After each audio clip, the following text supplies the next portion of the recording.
Hello Leo, Leo Rising and Leo Moon people. This is your weekly astrological and card forecast for the week starting December 12th, 2016. And a quick reminder for you guys, remember your monthly astrology horoscopes are up on the main channel page under a playlist of their own. And if you'd ever like to get a session with me, you can always follow the links below or go to integrativemysticism.com. So, Leo, what is going on with your astrology this week, we may ask? Well, this week, it's kind of a very unique week. I've been telling everyone, like, the biggest aspects last the whole week. And so it kind of turns this week into sort of like a special, like a 2 or 3 part, story, like you see on TV or something like that. And so, just bear with me. These angles are long, but I think the era that is this week is actually very easy to deal with. And it all starts in the beginning of the week with this full moon happening in Gemini, okay, in your 11th house of friendships and social networking, connecting very strongly to Uranus in your 9th house of higher education, your higher spiritual awareness, your multicultural exposure, your worldliness, essentially. And this sends a ripple throughout the week. And in the beginning of the week, I think that there may be a bit of a scuffle with a friend or with somebody close to you regarding maybe some interpersonal clashes in terms of spirituality or politics, or even how you handle career or even your codes of honor. And a big part of this is focusing on, how do we reconcile these differences? It seems like this person is not, is thinking again in a very binary way. And if you guys were watching me back in October and in September, I was always talking about don't split, do not be splitters, do not do the splitting behavior where one person's the devil or they're a saint. Don't be that crazy. And I think that with this, it's sort of happening with a friend where we have to teach them not to do that because we're going to need to learn to agree to disagree, especially, again, in a very heated world like we have right now where a lot of people are prone to splitting when they know that's out of balance any other day of the week.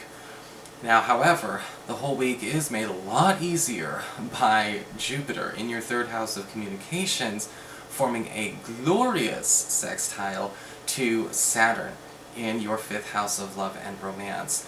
And it looks like there may be a way to strengthen the bonds in a clique or in a support circle that you have with the inclusion of your lover. This is a great week for a lot of you to finally bring your lover into your core group. If you have been wondering, when's it okay for you to start hanging out with my friends and me regularly all at the same time? Or maybe we're in a situation where we find out that our core group, there is love within that. We may even find that we are kind of finding our tribe a little bit in more open-minded folks, because the 3rd house does have to do with our worldliness to a certain degree as well, or our education. But also, how do we kind of get creative about ways to sort of bridge gaps where there is dissonance there? And again, your partner, or a new partner, will always be involved in that. I think that whatever we might be it might be tough for us to speak about, our partner will speak on our behalf this week, and I think that this new person will speak on our behalf, and it will bring us closer, however we start off this relationship.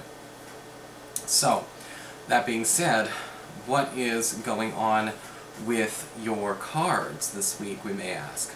Well, for your spiritual advice, we do have the King of the Darkwood Elves. And this is a card that I often get when we need to look at people and accept their limitations for what they really are, and don't try to pretend they're anything else, okay? Because the King of the Darkwood Elves talks all about giving people appropriate credit for the work that they've done, but also seeing them for their credibility, and for their credentials, how they carry themselves. And so this week you might have to reevaluate, alright, well, who's qualified to be doing this in my life, or being this for me in my life? Sometimes we end up vetting role models and teachers and things along those lines, and we find out they're not up to snuff the way we thought they were when we put them on a pedestal. And this could also be a time where some of you need to take off your rose-colored glasses when it comes to people that you've really supported in the recent past. Only because it's important to know who they really are, not who we want them to be. And you may find out that that brings some people closer and pushes some people farther away, but at least it's honest. For your Earth sector, when it comes to your work and finances, Leo, we have the Page of Wands inverted. Now, this card can prove to be a bit frustrating because this does talk about you perhaps accidentally taking on a job or maybe even some work that you really don't want to do. Okay? The pay is good. The pay, it might not be worth it even though it's good in your mind. This may be something that's a temptation, this may be something that you're kind of conscripted into, this is something that somebody signs you up for on your own. The Page of Wands inverted says, it's better to turn it down from the beginning than it is to say yes to be polite and then flake out later, okay? Because you're going to have both options. The Page of Wands inverted is saying for those of you who are currently looking for new work, you will find a better substitute for what you are working on, interviewing into right now. But again, don't burn any bridges, keep everyone in the know as to what you're actually contemplating and deciding to do. For your communications with air, when it comes to your friends, your relatives, the others in your life, we do have the Queen of Swords inverted. Okay, we already talked about issues with friends in the astrology. The Queen of Swords inverted could very well be what we're seeing here. Because this does tend to show up as somebody who is operating from a very singular, sort of tunnel vision kind of mentality. Typically with the Queen of Swords inverted, we see somebody who is struggling. They're struggling with pain, issues they are not getting over from the past, either because they're not working as hard as they could, or they simply don't want to. But also at the same time with the Queen of Swords inverted, they take everything so damn personally. And I think a lot of the issues that are coming from this person, most likely an air sign, an Aquarius, Gemini, or a Libra, by the way, or somebody with a lot of those qualities, is that they're feeling betrayed by you because they didn't know you. And that can happen a lot. Sometimes people think they know you just based on what they watch about you as opposed to getting to really know you. I think that this person might be in the wrong group, in the wrong social group with you. I feel like this person doesn't really belong here, and they're getting a little bit too close for comfort. For your challenge this week with fire, we do have the Two of Wands inverted. Okay, so another inverted card. Well, the Two of Wands inverted is basically saying, Leo, your challenge this week is to make sure everything that you say is actually crystal clear. Okay? Do not try to hide behind vagueness or keep things open or so open and subjective, because sometimes y'all do that. Okay, Leo? I have a Leo moon, I can do that too sometimes. Leo, we want people to feel comfortable, we want people to feel like they can have input, we want people to be able to make something personal for themselves. So sometimes we can be just a little bit too damn vague, and we're diluting the message entirely. If you water down a cup of tea enough, you're just not tasting tea anymore.